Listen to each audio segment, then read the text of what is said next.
মানে চিন্তা করেন যে এখানে আছে, তাহলে কিন্তু এখানে দেখা যাচ্ছে কালী দুর্গা অনেক কিছুই দেখা যাচ্ছে। এটা দেখছেন, যদি এক মনে আপনি আসেন, আপনি সবার ভাগ্যে জোটে না। আমাদের এই এমএমসি তল্লাটের যত কালীবাড়ি আছে বা মন্দির আছে, সব থেকে পুরানো মন্দির এটা।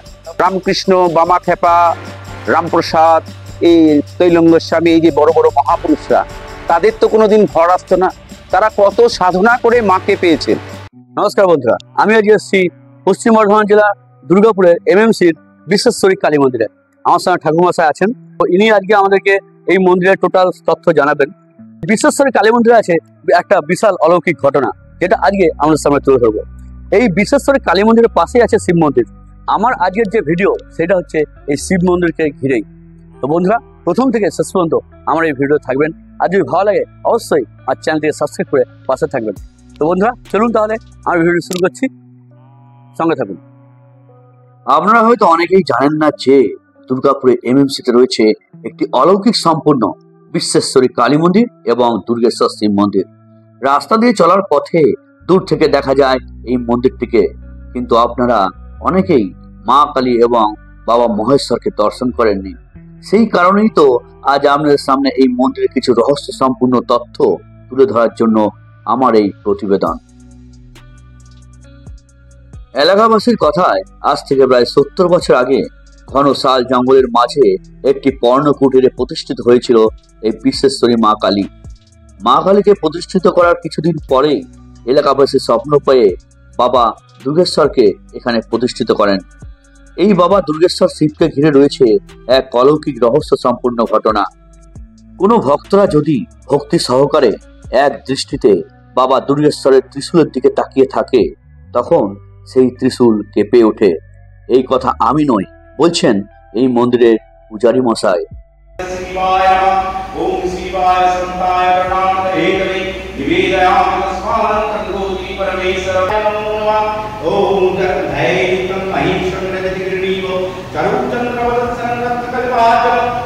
আমি আজকে এমএমসি এই কালী মন্দিরের ঠাকুরমশাইকে পেয়ে গেছি।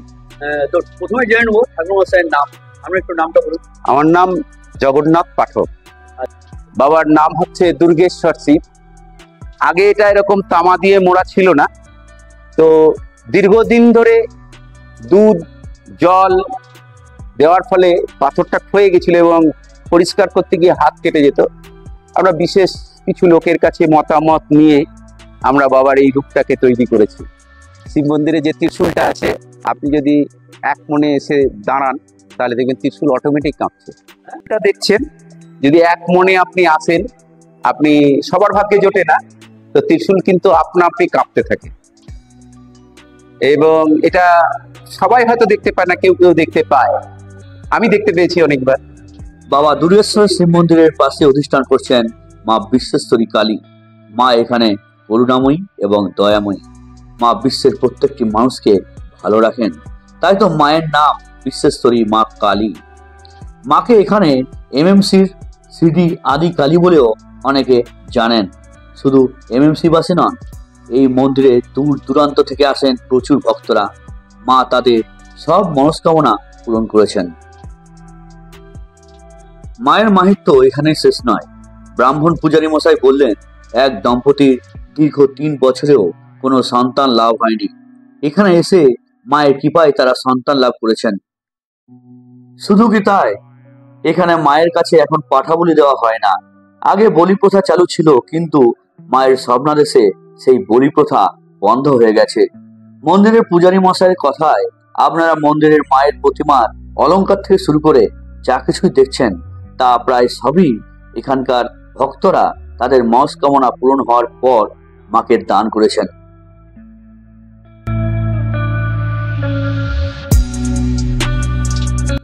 এখানে যে সমস্ত ভক্তরা আসেন, তো এখানে মায়ের কাছে তারা বিভিন্ন রকম বিষয়ে মানত করেন এবং পরবর্তীকালে তারা এসে তাদের মানত পূর্ণ হয়।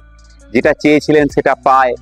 পাওয়ার পরে তারা সেখানে এসে মানসিক শোধ করে যায়, পুজো দিয়ে যায় মায়ের। আচ্ছা, মায়ের মানসিক শোধ করার ব্যাপারে কোনো বিধি নিষেধ আছে? না, এখানে কোনো বিধি নিষেধ নেই। যার যেরকম সামর্থ্য সে সেই অনুযায়ী জিনিসপত্র নিয়ে এসে মায়ের পুজো দেবে। না, এখানে বলি হয় না। বহু পূর্বে হতো বলি, কিন্তু বিগত বেশ কিছু বছর ধরে এখানে বলি বন্ধ হয়ে গেছে। বলিটা বন্ধ হয়েছে, এটা পিছনে কোনো কারণ আছে? না, কারণ কিছু নেই, এমনি বন্ধ হয়ে গেছে, বন্ধ করে দেওয়া হয়েছে। আর এই যে এটা হচ্ছে আমাদের এই এমএমসি তল্লাটের যত কালীবাড়ি আছে বা মন্দির আছে, সব থেকে পুরানো মন্দির এটা। কত বছর? মোটামুটি ধরুন 62-63 তৈরি হয়েছে মন্দিরটা। 62-63 সালে শুরু হয়েছে, আমি সঠিকটা বলতে। কিভাবে এটা তৈরি হয়েছিল? প্রথমে তৈরি হয়েছিল এখানকার এমএমসির কয়েকজন অফিসার এবং এমপ্লয়ি মিলে এখানে ছোট্ট একটা মন্দির তৈরি করেন। তারপরে আস্তে আস্তে আস্তে আস্তে আজকে মন্দিরের এই রূপ হয়েছে। আর এই আমাদের মায়ের নাম হচ্ছে বিশ্বেশ্বরী মা।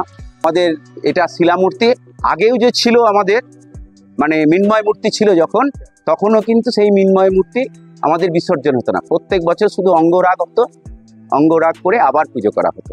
আমাদের এখানে বাৎসরিকটা হয় আপনার জ্যৈষ্ঠ মাসে ফলহারিণী কালী পুজোর দিন।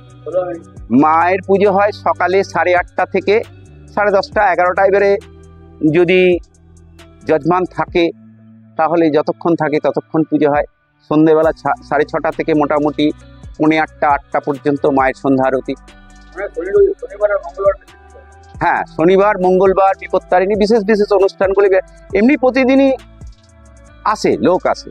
এখানে মা শারদাকে রাখা হয়েছে এই কারণেই, মা শারদা, রামকৃষ্ণ, বিবেকানন্দকে রাখা হয়েছে, যেনারা তো মায়ের ভক্ত ছিলেন, সেই জন্য রাখা হয়েছে। আর আমাদের যখন মৃন্ময় মূর্তি থেকে যখন প্রস্তর মূর্তি আসে, যখন প্রতিষ্ঠা হয়, তখন রহরা রামকৃষ্ণ মিশন বাঁকুড়া, ওখান থেকে স্বামীজিরা এসে এই মন্দির উদ্বোধন করেছিলেন। তো ওনাদের তো স্বামীজিকে চাই, তো সেই সময় আমরা স্বামীজির ফটো এখানে আমরা রাখি। মায়ের কাছে আমি যতদিন ধরে পুজো করছি, আমার মনে হয় যেন যে মা আছেন এখানে। হ্যাঁ, এবং সেটা আমি নিজের মনের মধ্যে আর কি অনুভব করি। কোনো বিপদ আপদ কোনো কিছুতে পড়লে মাকে স্মরণ করলে কিন্তু আমার সেই জিনিসটা কেটে যায়। আমি আজ পর্যন্ত মানে কোনো অসুবিধায় পড়িনি এই মায়ের জন্য। ভক্তরা কিছু বলেনি? ভক্তরা যারা আসেন, ভক্তরা আসেন, পুজো দেন, মাকে যার যেরকম মন যায় সেরকম দেয়। তারপরে এই যে আমাদের এত বড় মন্দির দেখছেন, গোটাটাই কিন্তু ভক্তদের দ্বারা পরিচালিত। এই প্রতি বছর রং হয়, যা হয় সবটাই কিন্তু ভক্তরাই দেয়। হয়তো আমি হয়তো কোনো সময় বললাম যে কাউকে সেরকম লোক যে এটা দিলে ভালো হয়, তারা যথাসাধ্য চেষ্টা করে। যে এখানে মায়ের কাছে এসে কোনো কিছু চেয়ে ফিরে যায়নি কেউ। সবকিছুই, হ্যাঁ, যে কোনো জিনিস আপনি ফিল মানে এটা আপনি এখানে আমি অনেক দেখেছি যে দূর দূরান্ত থেকেও আসে, যেমন ডিপিএল ফিপিএল এদিক থেকেও আসে। এরা তো এখানে আসার দরকার নেই, তারা কিন্তু এসে মায়ের পুজো দিয়ে যায়, তারপরে তারা মানসিক করে সোনার জিনিস দিয়ে যায়। এই মন্দিরে রয়েছে আরেকটি আশ্চর্য ঘটনা। মন্দির প্রাঙ্গণে রয়েছে একটি বহিস্ফুরণ বটবৃক্ষ। এই বটবৃক্ষটির আকার কিন্তু অন্যরকম। এই মন্দিরে আপনারা যদি একবার আসেন তবে দেখতে পাবেন বটবৃক্ষে বিরাজ করছেন স্বয়ং মা কালী এবং দশভুজা দেবী দুর্গা। তাই তো ভক্তরা এসে এই বটবৃক্ষের নিচে পূজা অর্চনা করেন।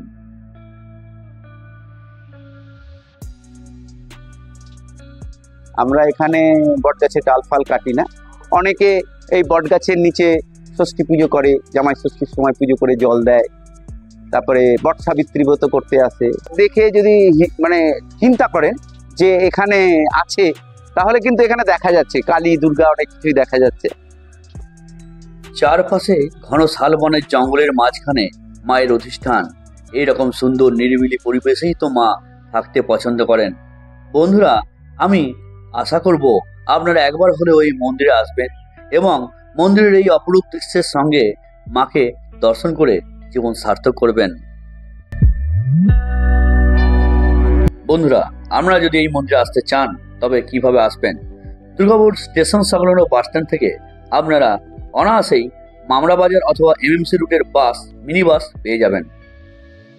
এমএমসি মেন রোডের ডান পাশেই এই কালী মন্দির। চাইলে অটো রিজার্ভ করতে পারেন, বলবেন এমএমসি সিডি আদি কালী মন্দির যাব। আপনারা দেখতে পাচ্ছেন এই যে রোড, এটা মামরা বাজার হয়ে সোজা চলে গেছে ডিপিএল 1 নম্বর গেট, যা দুর্গাপুর স্টেশন থেকে সিটি সেন্টার যাওয়ার রাস্তা। আর এই রাস্তা ধরে আপনারা সোজা চলে গেলে পেয়ে যাবেন দুর্গাপুর গভর্নমেন্ট কলেজ। আর দুর্গাপুর গভর্নমেন্ট কলেজের সামনে দিয়ে যে রাস্তাটি গেছে সেটি সোজা চলে গেছে ফুলজোর এবং বিধাননগর। আর এই লাল মাটির রাস্তা দিয়ে সোজা চলে আসুন এই এমএমসি বিশ্বেশ্বর কালী মন্দিরে, যা সিটি আদি কালী মন্দির নামেও পরিচিত। তো বন্ধুরা, আমার এই ভিডিওটি কেমন লাগলো সেটা কিন্তু অবশ্যই কমেন্ট করে জানাবেন। আর যদি ভালো লাগে অবশ্যই আর চ্যানেলটিকে সাবস্ক্রাইব করে পাশে থাকবেন। তো বন্ধুরা, আজকের জন্য এইটুকুই। নেক্সট ভিডিওতে আবার দেখা হবে। Tata, bye bye.